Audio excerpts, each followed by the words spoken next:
day 6 of 21 day challenge. And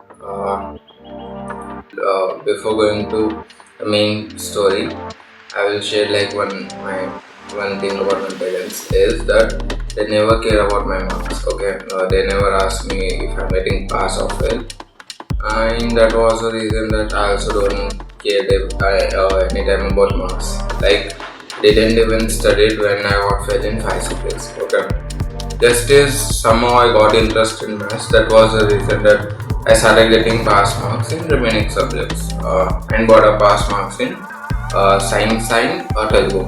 And I will also share the reason about this.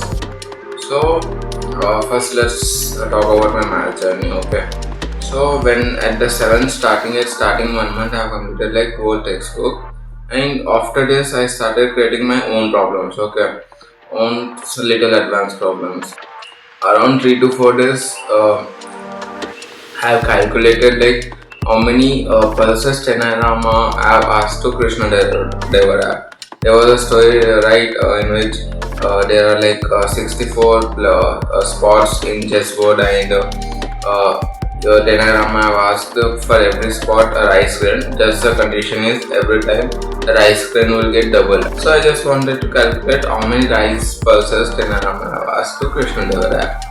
While this process, what happened is I started observing a pattern. Okay, like 2 plus 2 square plus 2 cube plus 2 power 4. It was following a pattern. Okay, so when it started following a pattern, I noticed it, and I've calculated it that what actually is happening. Okay, like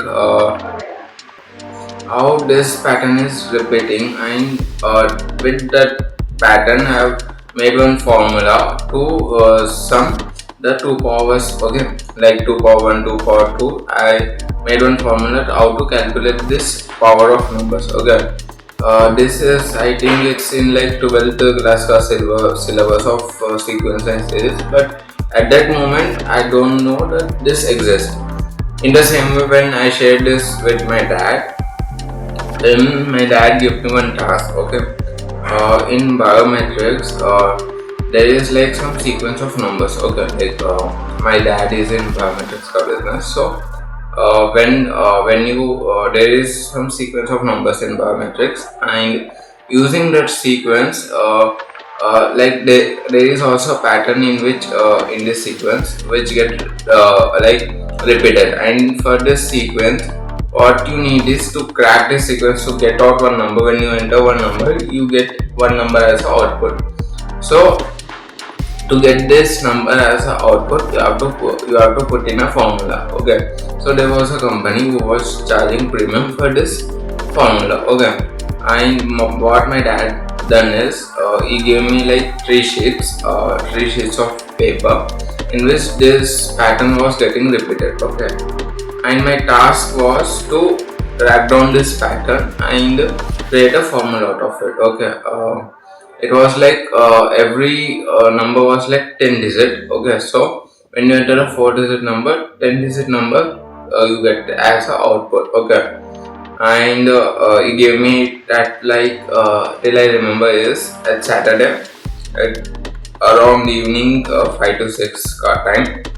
Then I sat on 6 until morning 3. I have like I was on that position to crack down the formula. I was not able to do it, but on Sunday night again, like we sat again together at 7 until morning 3 to 4, and then I have cracked it. Okay, my dad said my dad had lost hope. He was like, let's go to sleep. At I think the time was like 11 12. He said, okay, leave it, let's go to sleep. And I was like, no, we have to crack it.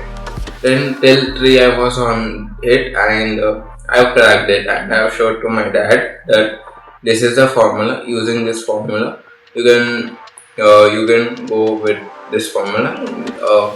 Yeah, this was like my second formula, and my third formula was about square, how to find the square. Okay, like I know the square formula, a plus b whole square is equal to 2ab. I will also come on this, but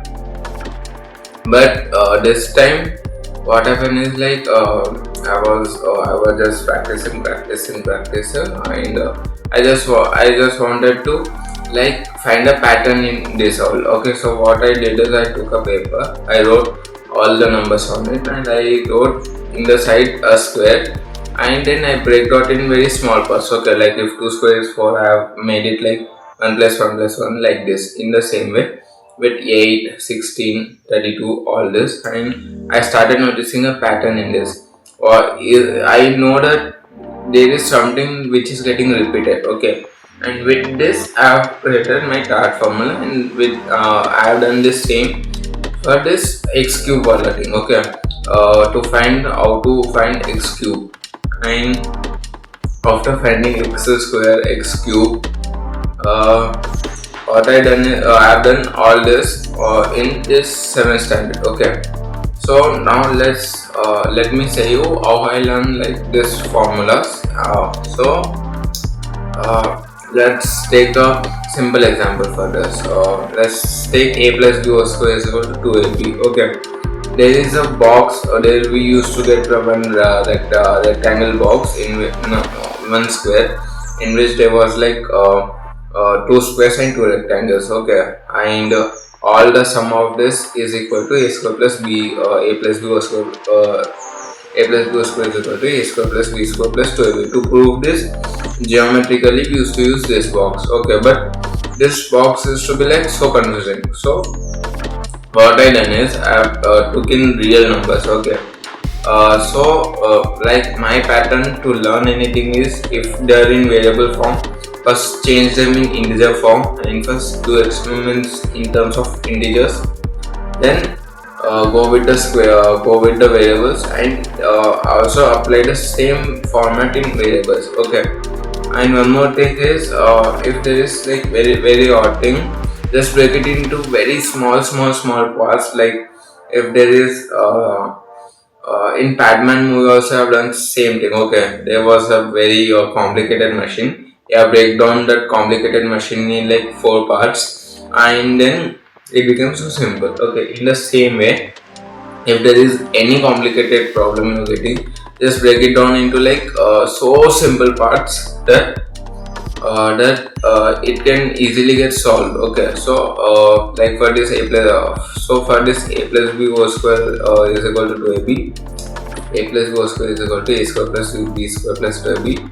What I done is, I took this box. Okay, I took two numbers, 3 and 4. 4 was a, and 3 was b. Okay, so 4 I have drawn the grid boxes. Okay, like 1 2 3 4, 1 2 3 4, and I counted legitimate I counted them. Okay, I was like year 16, year 9, year 12, year 12, and when I add all them, they form as a square plus b square plus 2ab. Then what I done, I have done this same with variables. Okay, I took b, and ab, and ba. Okay, so when I have done, like I have applied the formulas of square area. Okay, a square ka area formula was a square, then b square, then length into brackets like a into b, a into b. So I got this a square plus b square plus 2ab ka formula. So geometrically, it kind of I got the proof. Okay, so in this whole pattern, what I noticed is, number one thing is, breakdown first. If there is any formula, just break down it into very simple parts so that you can understand every step. Okay. Second is, if you are not comfortable with variables, first use the integers at that place, and see if you are getting output with the integers, and if you are getting correct output with the integers, just at the place of integers start applying variables and see what you get. Okay, so now let's come to my other subjects like science. Okay, so the problem with the science was like, in 7th standard it was like mostly biology dominated, and like physics wala part was also like so simple that, like, see, if there is something which is so simple, it's also tough to make it explain. Okay, like there was a chapter dedicated to friction. Okay, Now, what you will explain in like what the sense it makes that you are making a total chapter on this thing. Okay, the roughness you have on your hand or on your surface or on anything is friction. Okay, whole chapter got completed, but how you will break it out in this many parts. Okay, so I was not able to understand what is friction, and I was like, bro, it doesn't make any sense that you're making this big chapter on just one simple thing, friction. So that was the thing. Okay, I was like, sometimes even you can easily understand like odd things, because you can break down odd things into very simple things. But what you will do with simple thing, you can't like break down simple thing into like so many parts, right? So that was the reason I was not able to like understand the science, and I was good with maths. So yeah, that's it. And in my next video, I will share my journey of how I made my first game using coding, and about my some orders, how I was to go in some orders. And in the next video, I will share how I lost like interest in maths, and how I started writing books, and how I wrote my first two books. And then I will share about like my like first to fifth standard ka journey, how I used to like why I have not never focused on studies and all that. Then I think I will end off this series. So yeah, till day 10 or day 11 I will end this series, and then we will start with some new series or some new challenges. Okay, so bye.